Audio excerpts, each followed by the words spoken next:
berdakwah dengan naik sepeda motor keliling Indonesia mungkin bukan hal yang mudah bagi orang-orang biasa, tapi bagi Anda yang sudah biasa naik sepeda motor, hobinya naik motor memang ya, Iya. itu pekerjaan mungkin tidak terlalu memberatkan karena Anda menikmatinya ya. Betul. Nah, tapi yang jadi pertanyaan, selama perjalanan itu Anda bawa bekal apa di motor? Pada prinsip pertama ya adalah pakaian, relasi pakaian, kemudian alat-alat untuk dakwah seperti buku dakwah, kemudian ada saya bawa laptop, proyektor. Untuk apa itu ya? Karena saya punya dakwah selalu saya tulis waktu saya masih sehat adalah syiar, nada, film dan dakwah. Syiar, nada, film dan dakwah. Jadi di dalam itu saya buka film. Film apa itu? Film-film Islam dan lagu-lagu Islam, termasuk perjalanan spiritual tentang sejarah Islam. Ya, saya pakai proyektor, saya ambil kain. Kalau nggak ada layar, saya buat layar dari kain. Tapi kalau ada dinding, saya hantamkan dinding. Dinding. Termasuk waktu beberapa kali di daerah jalanan seperti di Makassar, di Pantai Losari, saya hantamkan dinding orang. Di Pantai Losari ada dakwah juga? Iya. Siapa yang Audinya dengerin? Itu karena saya adalah biker, saya ketemu dengan biker, ngobrol-ngobrol dengan anak motor. Ya, anak motornya heran, dari mana bang? Dari Medan. Ngapain? Keliling Indonesia dalam hal dakwah. Dakwah? Keliling Indonesia? Iya. Dakwahnya apa bang? Nah, ini dakwahnya. Oh, langsung dakwah. Langsung dakwah. Mereka mau dengerin itu. Nah, tapi yang jadi pertanyaan kemudian di luar sebagai pendakwah, apakah Anda punya pekerjaan lain? Aslinya saya ini adalah penerjemah bahasa. Penerjemah bahasa Mandarin sama bahasa Jepang. Jadi kalau saya lagi dakwah, ya bisa dakwah, pas nggak ada duit, saya jadi penerjemah. Jadi penerjemah. Nah, ngajar. Oke. Ngajar bahasa Mandarin dan Jepang. Baik.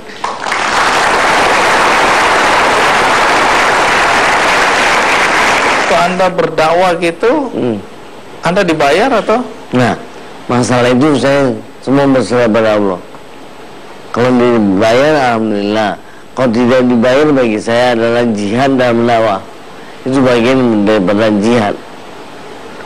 Adalah sebuah pengorbanan setelah menjadi seorang beragama. Terus ada yang bilang bahwa Anda pernah dibayar dengan pisang gitu ya? Iya. Dengan apa lagi pernah dibayar? Ya, seperti kadang buku, buah-buahan, sayur-sayuran. Dibayar pakai sayur-sayuran. Anda terima? Ya. Nama ini kan itu adalah hadiah, rezeki. Yang dikasih abang jadi. Terima kasih semuanya. Semua bersyukur. Nah, nilai-nilai apa yang biasa Anda sampaikan dalam dakwah Anda ini? Pertama yang saya sampaikan adalah mengenai Tian Yu Tian Dao, Hablillah, Zhen Yu Zhen Dao, Hablil minan nas. Ini masalah pertama soal ketuhanan. Kedua mengenai kemanusiaan. Itu yang saya pelajari dulu sebelum saya Islam adalah Tian Yu Tian Dao, Zhen Yu Zhen Dao. Setelah saya belajar agama Islam, rupanya sama. Dalamnya juga ada Hablillah, Hablil minan nas. Nilai-nilai ketuhanan dan nilai-nilai kemanusiaan. Makanya bagi saya, wah, dalam hal ini semua agama pada prinsipnya sama, mengajarkan tentang ketuhanan dan kemanusiaan.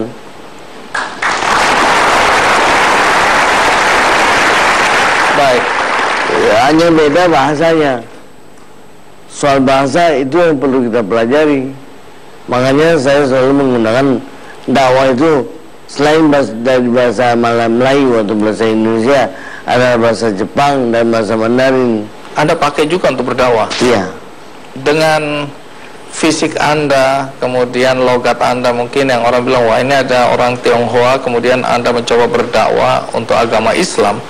Reaksi orang pertama kali biasanya seperti apa? Ya, memang pertama kali adalah misalnya, wah, jangan-jangan ini seperti yang dulu. Masa ini, kalau kita di Indonesia ada sejarah kelam. Kurang lebih 100 tahun lalu, terutama di daerah Sumatera Utara Aceh, yang bernama Snok Horgonyo, adalah dari Belanda. Itu pura-pura masuk Islam, ternyata menggerogoti Islam dari dalam. Jangan-jangan ini seperti Snok Horgonyo. Jadi banyak orang yang nggak percaya, ya, curiga. Awalnya curiga. Terus bagaimana meyakinkan orang-orang? Ya, saya bilang, Pak, Bapak boleh lihat saya dakwah, bahkan boleh tanya teman-teman yang lalu dakwah saya apa, termasuk saya sekarang sudah ada di internet. Nah, ini bagian itu memudahkan Anda juga ya. Ya. Kalau nggak percaya silakan lihat ya. Ya, di internet ada nama Awi Cheng Ho, buka aja Awi Cheng Ho, insya Allah dapat jawaban.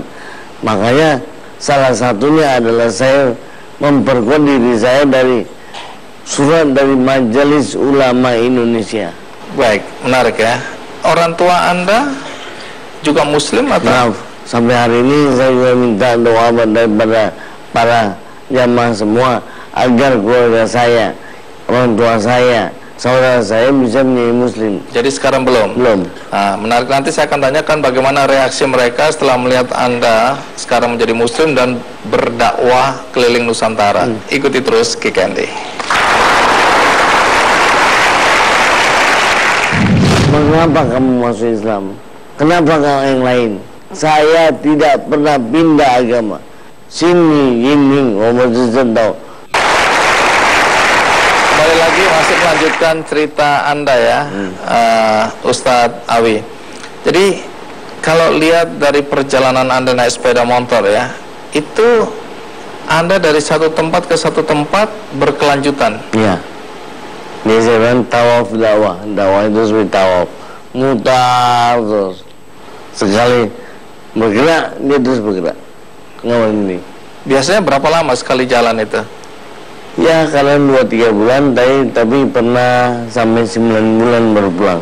Nah, ini menarik ini. Kalau gitu kita tanya istri tercinta ini, Ibu Nur Betty de Freitas ya. Ibu Nur, ditinggal suami untuk berdakwah bahkan sampai 9 bulan. Itu bukan cuma sekali 2 kali, itu berkali-kali ditinggal ya. Menurut Anda, apa pandangan Anda terhadap kegiatan suami ini? Kalau menurut saya sih nggak masalah, karena dakwah itu kan penting, karena untuk menyampaikan walaupun satu ayat. Jadi saya semuanya serahkan pada Allah aja. Anda bertemu dengan Ustadz Awi ini di mana? Di Medan. Apa yang Anda kagumi dari suami Anda ini? Ya, dia seorang yang pintar dalam berpikir dan berpandangan luas. Itu yang membuat Anda kagum ya? Iya. Baik, jadi selama Ustadz Awi keliling berdakwah, jadi bagaimana Anda ditinggal? Anda nggak pernah melarang aja? Enggak. Harusnya bilang, suami macam apa kamu? Ajarin salah ya. Ya, saya selalu senang kalau ada orang berantem, heran ya. Salah. Baik, Anda mendukung ya? Iya. Anda pernah kena stroke? Ya, 2 kali. 2 kali? Pada saat apa Anda kena stroke? Stroke pertama yang kurang lebih 7 tahun lalu. Itu sebelah kiri. Itu membuat Anda sempat berhenti berdakwah? Enggak. Ya? Anda jalan terus? Ya, itu hanya sebentar aja, 3 bulan. 3 bulan berhenti, jalan lagi? Ya, itu hanya mulut. Susah lah kalau orang berdakwah dengan mulut miring kan susah. Ya, itu pertama. Terus? Itu kan sekarang 3 bulan selesai. Iya. Terus berangkat lagi, keliling Sumatera, keliling Kalimantan, Sulawesi, balik Jawa, balik Sumatera, keliling. Itu masih dengan motor? Betul. Nggak takut?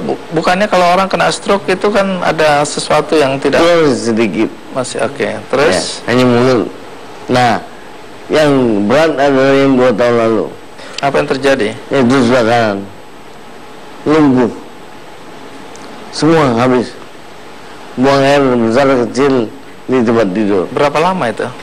Itu mulai dari bergerak mulai 3 minggu. Nah, mulai bisa belajar bawa motor atau mobil 3 bulan. Setengah tahun mulai keliling Aceh. Oh, kembali berdakwah lagi? Ya, sampai hari ini. bulan saya dari Aceh, Medan, Jakarta, Bali, balik lagi itu tahun lalu. Anda bukan saja berdakwah di Nusantara, tapi juga bahkan sampai ke Malaysia dan Brunei ya. Bagaimana tanggapan orang-orang di sana dengan kehadiran Anda? Baik, jadi karena saya sudah punya pengalaman di Indonesia, saya ingin masuk Malaysia. Karena dakwah saya bukan dakwah umum, dakwah perbandingan agama dan sejarah. Jadi saya berpikir, kalau saya masuk Malaysia, pasti saya bisa diterima.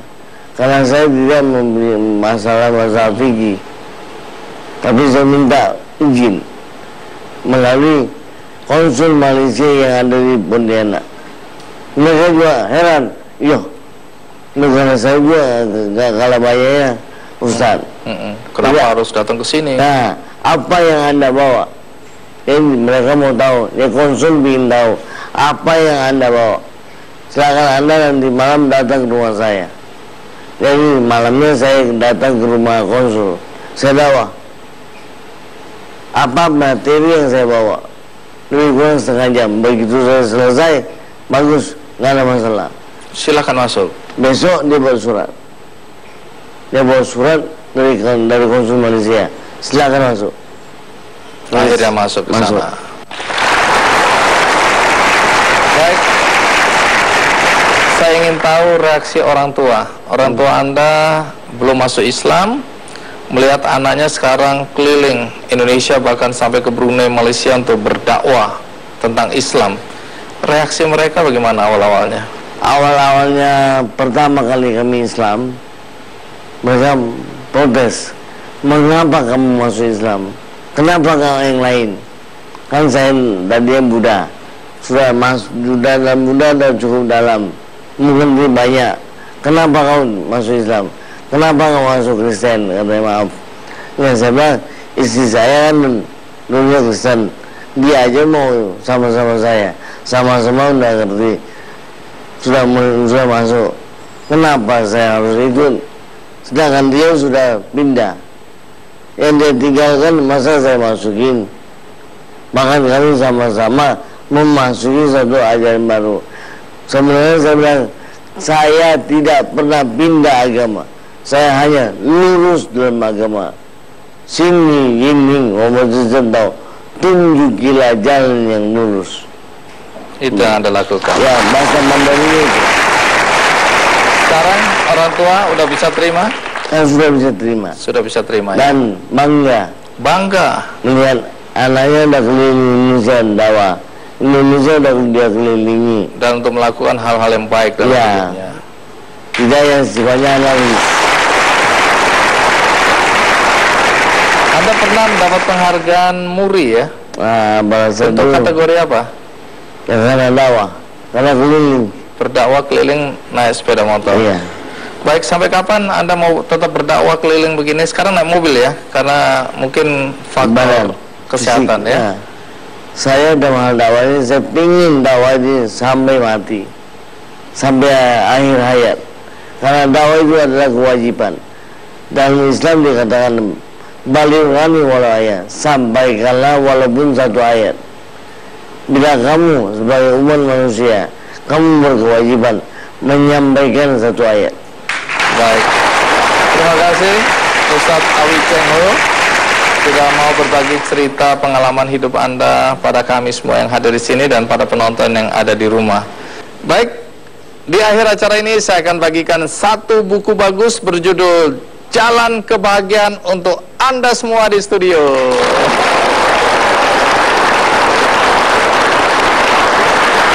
Bagi Anda yang menonton acara ini di rumah, sekali lagi jangan berkecil hati karena Anda juga punya kesempatan untuk mendapatkan buku ini melalui undian di website kickandy.com. Ada 100 buku yang akan saya bagikan di sana dan sekali lagi semoga acara ini memberikan manfaat bagi kita semua. Sampai jumpa.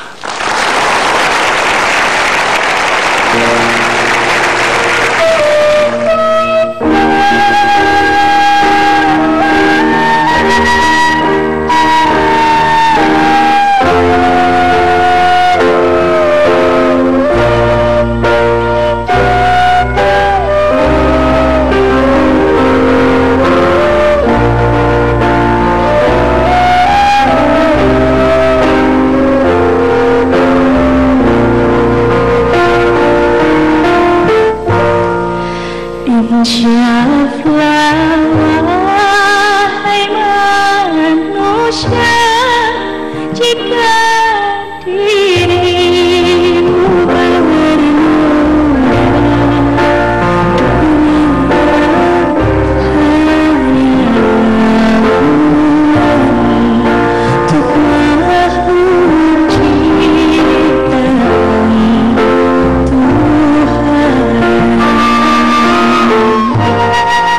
dengan tiada terduga.